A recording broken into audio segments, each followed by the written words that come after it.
Totalmente soleado, pero no vaya, señores, usted a llevarse de cómo está el día de bonito, porque al inicio del programa se habló de que andan unas ondas tropicales que se van a desarrollar durante la semana, así que a tomar esto en cuenta. Llega el momento estelar de nuestros invitados especiales en Viva la Mañana, Xiomara. Así tú estás hablando de ondas tropicales y eso, yo estoy hablando ahora en este momento de sol. De sol. De luz, de claridad. Ah, ok. Porque voy a hablar con un joven. Tú sabes que los jóvenes son esa primavera para el mundo. Amén. Amén, amén. Profe, tenés que presentarlo usted así, ahí poéticamente. bueno, Juventud. Divino tesoro. Ay, sí, que Rubén Darío. Rubén Darío. Ah, bueno, ya tú sabes, yo estoy en esto. Mira, vamos a hablar, señores, de empoderamiento, liderazgo, educación y debate. Para esto tenemos aquí un joven brillante que siempre nos ha acompañado. Tras el micrófono, él habló de que esa es su pasión. Egel Martínez, fundador de Acción Juvenil FUNAJI, tiene 11 años con esta institución sirviendo a los jóvenes, empoderando a los jóvenes, pero de muy buena manera. Bienvenido a Viva la Mañana. Óyeme, y después me preguntan por qué yo me siento tan cómodo cuando vengo. Está en mi casa, o sea, no, sinceramente no es porque son ustedes. Yo en ningún programa me he sentido así. Ay, y yo los felicito por el trabajo que han venido haciendo y que sé que van a seguir haciendo. Amén. Gracias, sí, de verdad, siempre Oyó nos la ha acompañado y nos ha dado ese apoyo. Como el trabajo que tú has venido haciendo ya durante 11 años. Mira, en FUNAJI, que vamos a comenzar por ahí también. FUNAJI termina en HIT, En ¿sabes? HIT. Hay 4, mira, hablar de empoderamiento, liderazgo, educación y debate, que los 4 se interrelacionan y de una manera que si tú lo haces positivamente logra grandes cosas. ¿Cómo tú lo has logrado también que esto haya florecido en tu fundación FUNAJI para tenerla 11 años ya al servicio de las comunidades, de tantos jóvenes?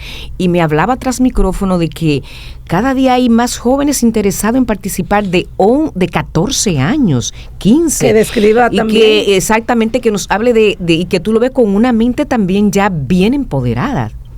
Sí, no ha sido fácil, en verdad, lograr como captar tantas aristas diferentes, porque aunque convergen en cierto momento, son cosas muy diferentes. Por ejemplo, hablar de emprendimiento y hablar de diplomacia, quizá la gente como no las relaciona. Nacimos como modelo de Naciones Unidas, que es nuestra pasión. Sin embargo, han venido jóvenes que le interesan otros temas, digamos, el emprendimiento mismo, o los ODS, o le interesa el debate per se, no solamente en el contexto de los modelos de Naciones Unidas, y eso ha sido lo que nos ha permitido crear otros programas. Son 6 programas, de los cuales solo 2 tienen que ver con modelo de Naciones Unidas. Los otros tienen que ver con emprendimiento, con voluntariado, con debate, como dije, con los objetivos de desarrollo sostenible. Entonces, eso es lo que ha garantizado que todos los sectores de la juventud estén representados. Claro. No ha sido fácil, pero ¿por qué yo pienso que hemos logrado conectar con jóvenes de todas las generaciones? Porque vamos adaptándonos, vamos estudiando al joven, vamos desde el punto de vista sociológico comprendiendo qué le interesa al joven, para nosotros buscar la manera de inyectarle contenido útil de manera creativa. Lamentablemente, eso lo dije en la última entrevista, estamos enfocados, o la sociedad está enfocada en satanizar ciertos contenidos, que no estoy diciendo que sean positivos y que sean buenos, pero yo considero más inteligente, en lugar de satanizar lo negativo, usted crear lo positivo. Sí. Pienso que es más inteligente, que es más incluso a largo plazo en el contexto de lo que usted quiere para un porvenir, que enfocarnos en la crítica. La crítica en sí misma no es un aporte. La única forma que una crítica sea un aporte es cuando es constructiva. Claro. Y para ser constructiva usted tiene que poner soluciones al lado. ¿Cuál es el sentido y el mensaje de líderes que ustedes imprimen en los jóvenes, entendiendo que el liderazgo se ha propagandizado como en un solo sentido, en el sentido, sobre todo en el sentido político, ¿verdad? O en el sentido de encabezar algo. Ahorita mencionamos una palabra, caudillo, y caudillo lo que quiere ser lo que quiere decir es ser líder de algo, de una agrupación. Y fíjese cómo esa palabra se ha desvirtuado porque se ha acuñado desde el punto de vista negativo. Ser un caudillo, como una palabra fuerte. Sí, pero que muchos líderes han sido caudillos. Claro, no. Por eso pasó. Por eso se ha desplazado ahí, se acuñó mejor porque le quedaba mejor, porque la palabra es fuerte, pero es de liderazgo. Los malos líderes dañaron la palabra. Sí, entonces esa palabra para usted y esa acción para que esos jóvenes se sientan líderes de lo que ellos están haciendo, no necesariamente líderes para los oídos del público, ni de la gente, ni mediáticamente, porque el liderazgo es hasta en la intimidad de tu familia. Hay un liderazgo de la base de la familia, ahí nace. Usted dio en el punto, es que es multifactorial. Han querido encasillar no solo el liderazgo, incluso el debate. Cuando se habla de debate, ¿qué le llega a usted a la mente? Problema. Sí. Lo político debatiendo, pero muchas veces discutiendo y agrediéndose verbalmente. Sin embargo, yo pienso que es muy superficial el concepto que se vende de liderazgo. Una persona que la aplaudan, una persona que tenga una serie de que tenga seguidores, que tenga seguidores. Sin embargo, en el contexto nuestro, desde nuestra perspectiva, yo aquí ya cada quien tendrá la de ellos. Yo pienso que el liderazgo está intrínsecamente relacionado a usted crear líderes, a usted pasar la antorcha, a usted formar a otros. Si una organización, yo se lo digo siempre al equipo, el día que yo tenga que retirarme, que espero no hacerlo pronto porque es algo que me apasiona mucho, y la institución se cae, eso demuestra una sola cosa, y es que Hegel no es un líder. Entonces, muchos tienen miedo precisamente porque eso crea una competencia interna en la cual tú te puedes sentir amenazado. Ahora, yo agrego a esa última parte que le dije, sentirse amenazado siempre y cuando usted sea mediocre. Si usted está con los pies sobre la tierra y sabe de su potencial y cree en usted no se va a sentir amenazado sin importar qué tan brillante sea la gente que usted tiene al lado. Al contrario, hay cosas que yo tengo en la institución, ideas que me surgen, y yo se las paso a otros para que la ejecuten y para que la presenten incluso como si son ellos que la están creando. Y así nos manejamos y así es que hemos logrado crecer. Sí, porque a veces la aplicación de la palabra semánticamente, que es un verbo, cuando se utiliza como un verbo, lidera. Fulano lidera, pero de ahí a que sea realmente una acción de liderazgo es diferente. Si no, simplemente porque tú estás al frente de algo. Sí.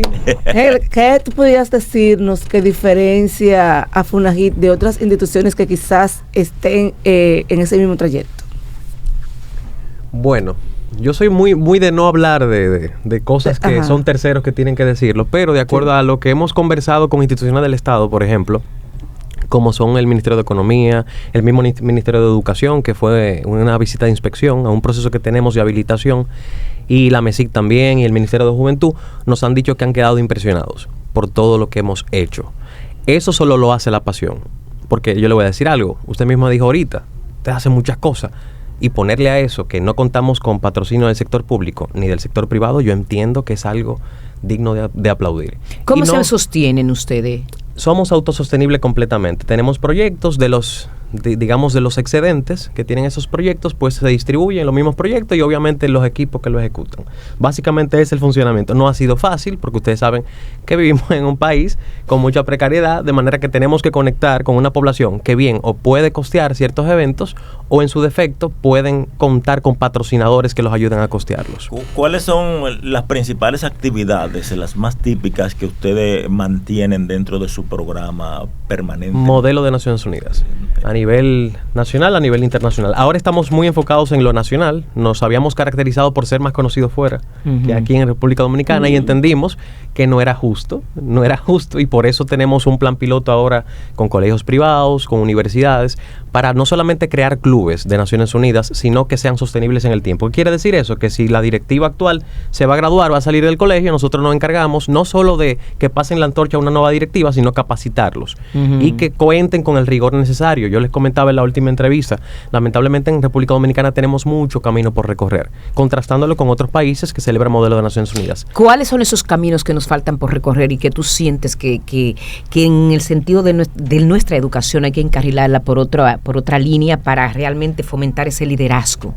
Yo diría, en materia de modelos, en la calidad académica. Vivimos en un país que le encanta, por ejemplo, no sé si se han dado cuenta, la gente que tiene ese carisma, ¿no? Esa gente que llama la atención, que puede hablar fuerte, que tiene una arquitectura verbal interesante, pero no significa que lo que esté diciendo tenga sustento. Sí, sea funcional. ¿Ustedes me entienden? Entonces, una cosa es como usted dice las cosas y otra es, una cosa es la forma y otra el fondo. El fondo. Entonces, ahí es que yo pienso que hace más falta y que podemos aportar más porque tenemos el contraste. Otras instituciones no tienen eso. Nosotros hemos ido a Costa Rica, hemos ido a Argentina, hemos ido a Colombia, hemos ido a Cuba, hemos ido a una serie de países que nos dan ese privilegio de poder decir, oye, me vamos a coger esto de aquí lo adaptamos, porque tampoco es una dinámica de copiar cosas que son muchas veces inaplicables por el contexto cultural, pero sí de irlo adaptando y de ir, sobre todo, no quedarnos en la crítica, porque de poco me serviría venir a decirle a usted, hay muchas cosas que mejorarán ahí, ¿qué estamos haciendo nosotros? ¿Quién lo va a hacer?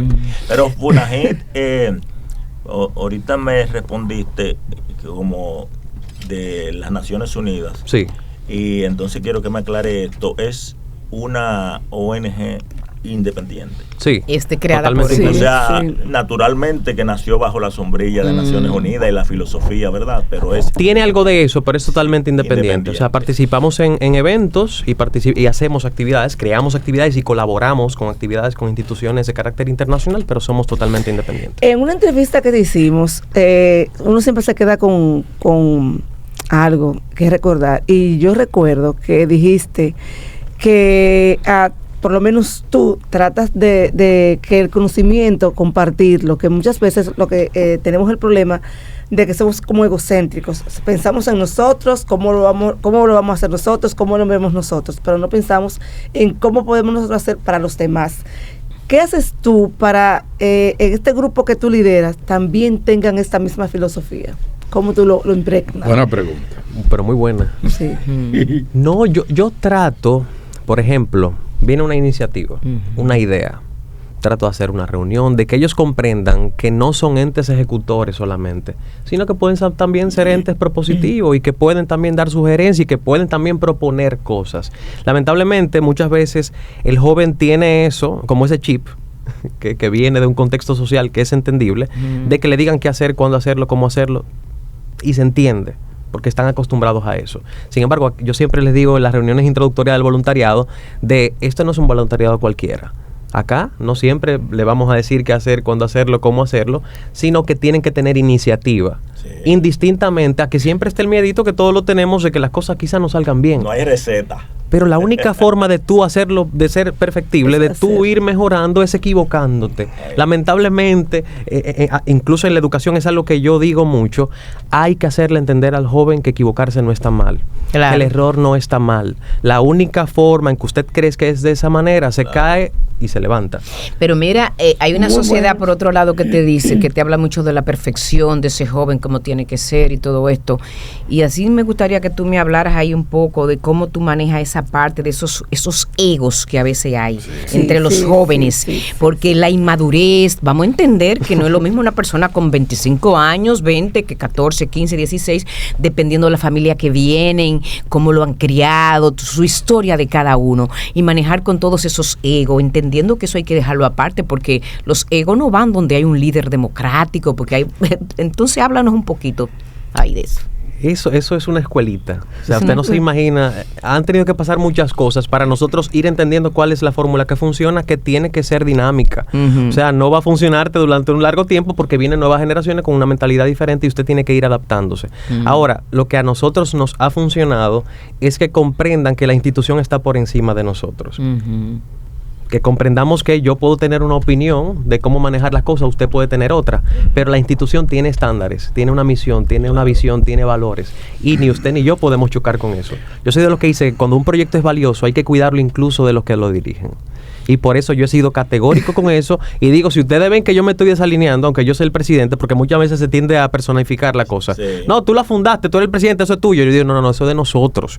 Por eso aquí han entrado personas que han empezado como participantes en conferencias de nosotros, luego han pasado a ser voluntarios, luego han sido directores y hoy están ocupando una posición en el board, que es el órgano máximo de la institución, a mi lado, con el mismo poder que yo. De manera que si esos 5, hay 3 que no están de acuerdo conmigo, como de hecho ha pasado, adivinen qué pasa. Pues lo que yo diga no es lo que se hace.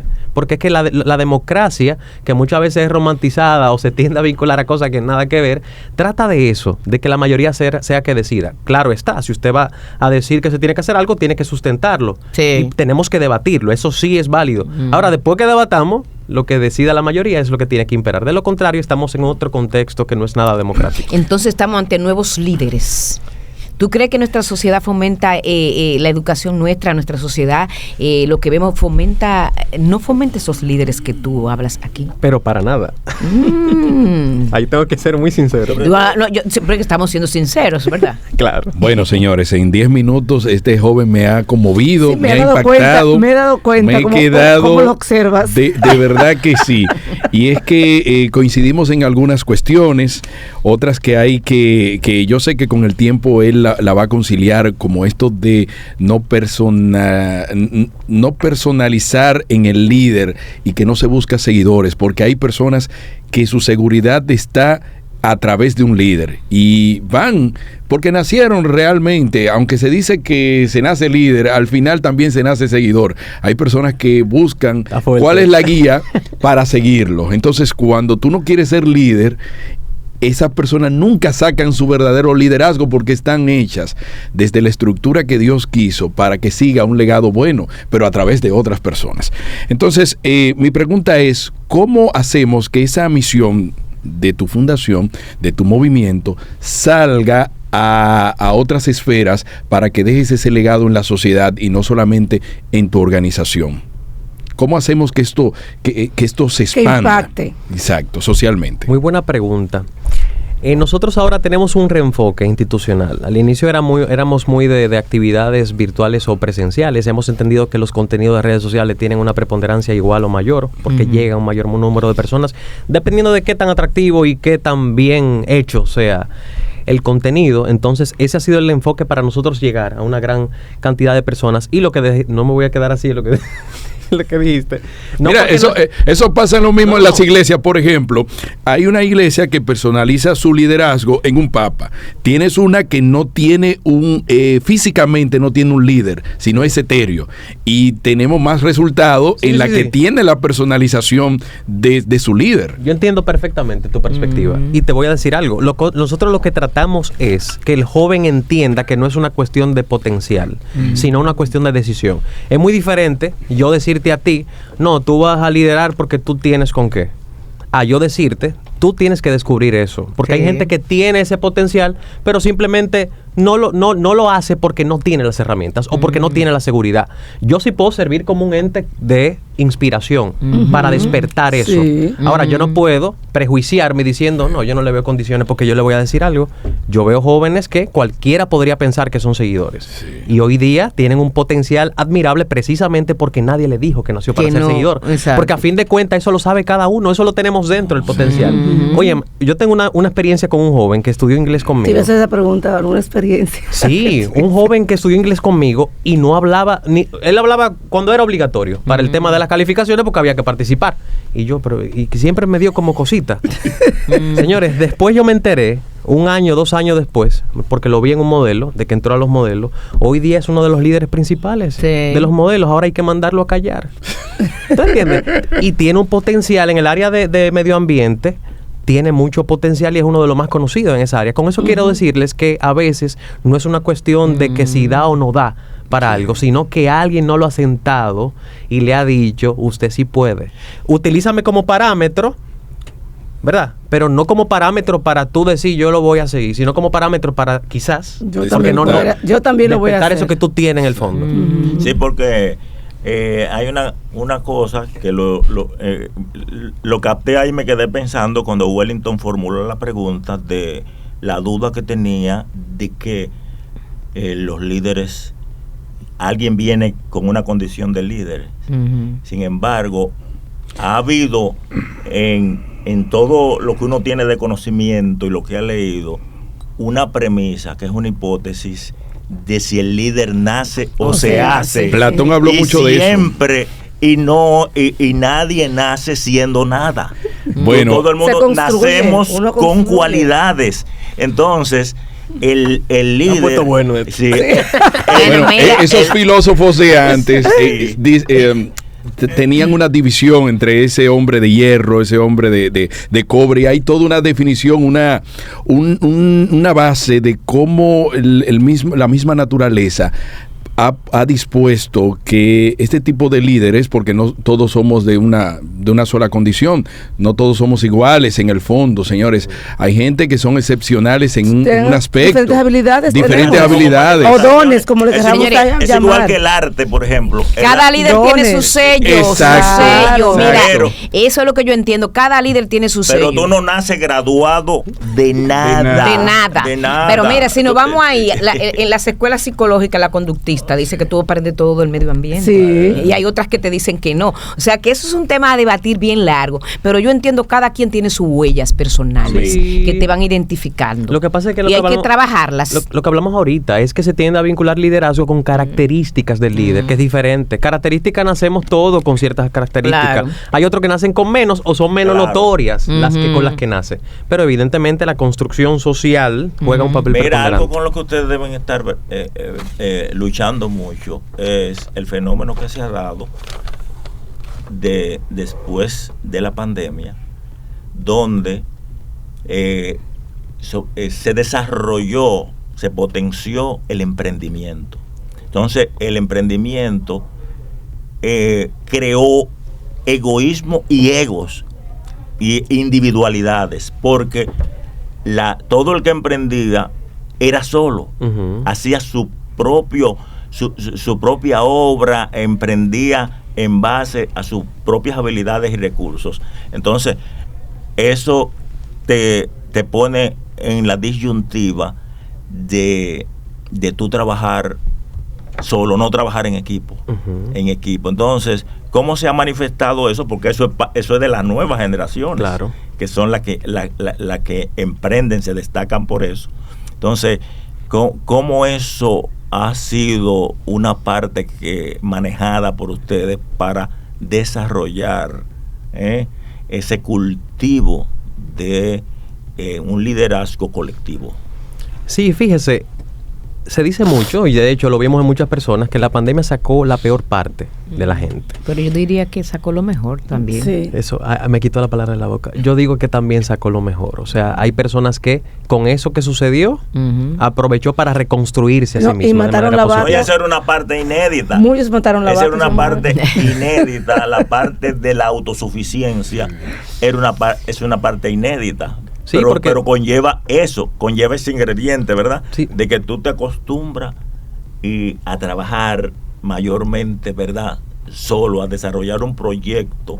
O sea, no voy a generalizar, pero la tendencia. Sí, es que dicen por ahí que nada hace el hombre si no es por necesidad. Entonces es muy diferente a usted emprender porque necesita hacerlo que emprender porque tiene que hacerlo. Entonces en eso nos puso la pandemia. De hecho, tuvimos una actividad en Santiago de los Caballeros que contamos con el respaldo de muchas empresas, y fue de eso, del proyecto Emprendizaje, que es un programa que trata de que el joven entienda que aunque va a emprender, necesita prepararse, porque aquí se ha vendido la idea de que, no, tú no vas a estudiar, tú puedes emprender también, pero que emprender implica que usted también se capacite. Claro. O sea, usted no tiene que quitar una cosa por la otra. Nos tienden a vender algunos empresarios a nivel internacional que están en los rankings. No, mira, él dejó la universidad y fue exitoso, incluso la universidad le otorgó un título de honoris causa.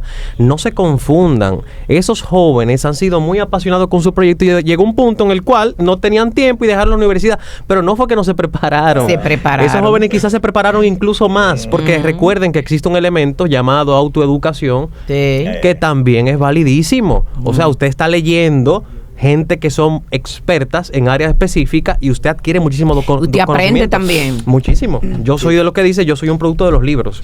No, yo te digo una cosa, muchas de las cosas que yo hablo y digo y cosas es producto de que yo escucho a gente que sabe.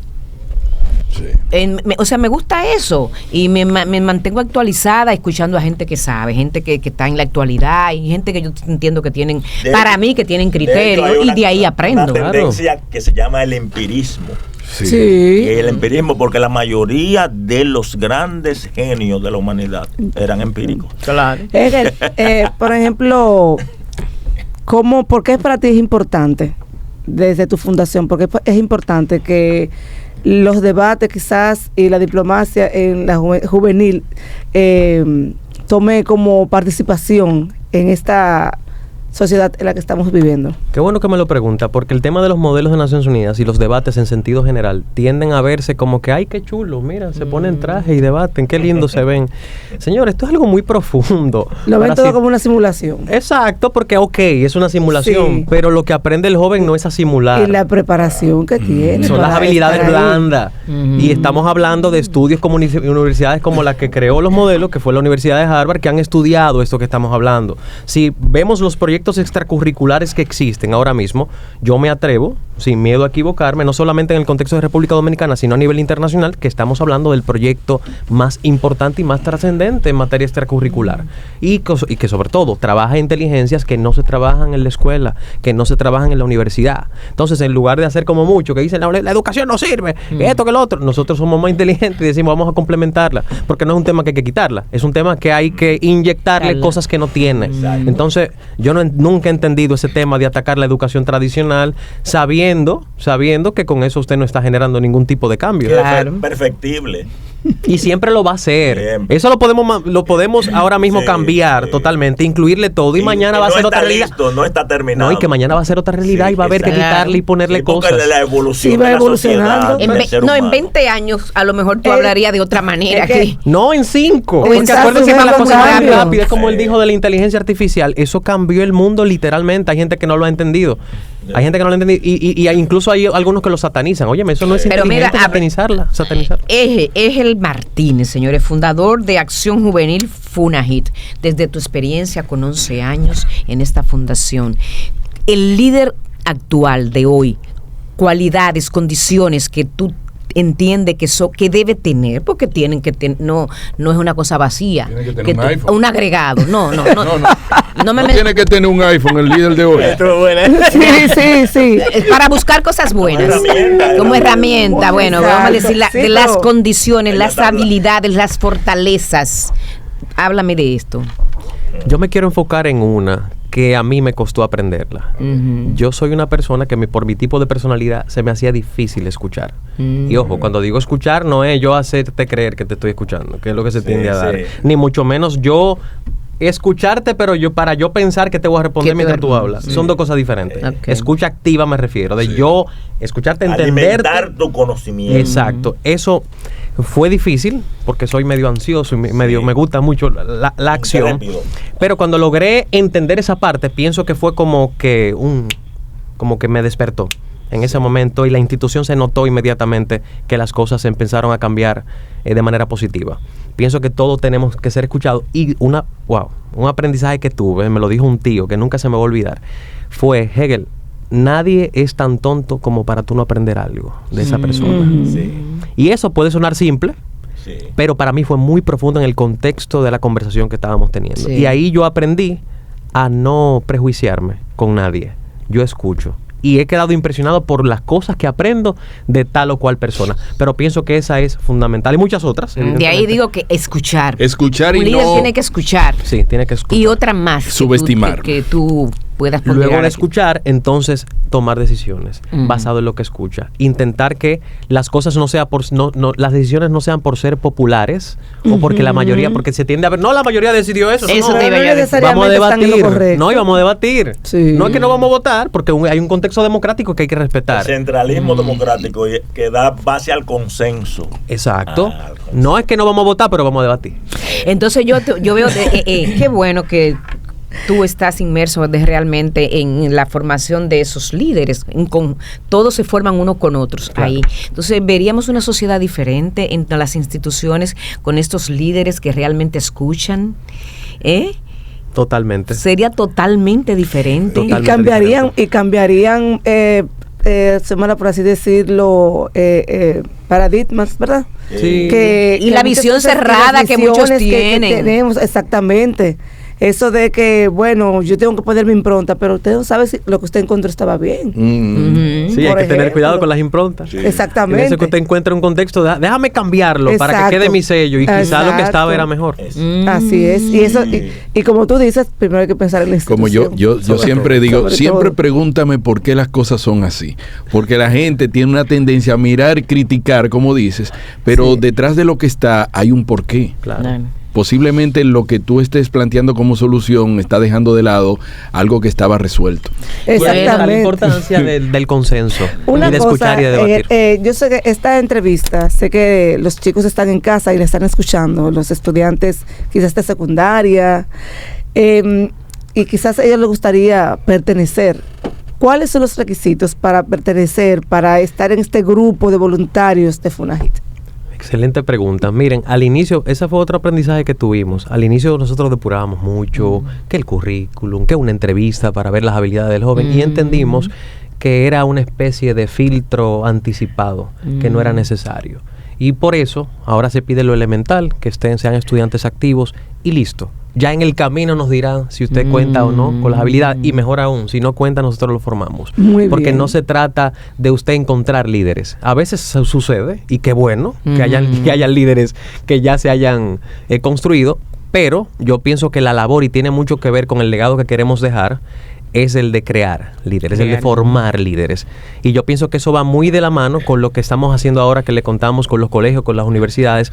Y ahora, en este momento que tenemos, aprovecho el espacio para hablarles de un campamento que tenemos el mes que viene, un campamento sobre modelo de Naciones Unidas, pero no un contexto donde van a simular para sacar a los mejores, sino un contexto que van a ir a aprender. Qué bien. Porque siento que se han enfocado mucho en ir para el premio, no en aprender y sobre todo reforzar la parte que quizá no sea tan buena. Y ese campamento va a ser para eso exclusivamente. Fíjate, hay un asunto, y es que en base a la pregunta que te hizo Xiomara sobre, ¿verdad?, esas cualidades principales del liderazgo moderno, y es que dado el avasallamiento de información que tenemos por el asunto del internet y de las plataformas y todo eso, el saber evaluar y ponderar la información, que siempre será la base del conocimiento, la información,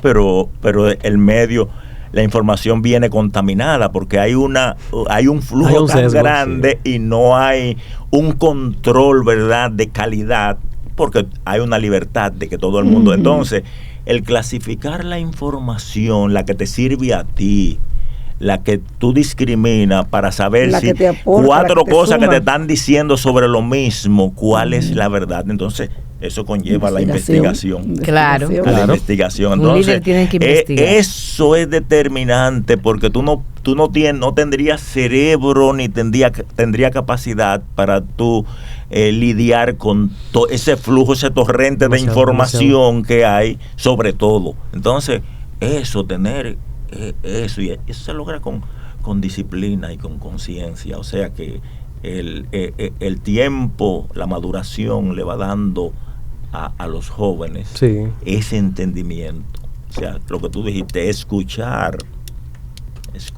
algo, no por escuchar, para contestar, no prejuiciarte. Y forma parte de la inteligencia que trabajamos, porque es lo que le digo, investigar, pero ¿cómo investigo? ¿Cuáles son las fuentes? Porque que hay como te dice, hay demasiada información, me aparecen 10 medios diciendo algo diferente. ¿Cómo yo sé cuál de esos 10 es el que tiene la razón? Esas son parte técnica que nosotros intentamos inyectar confiables. También. Efectivamente. Bueno, señores, tenemos que llegar al final de esta entrevista conversatorio, más bien ha sido, ¿verdad que sí?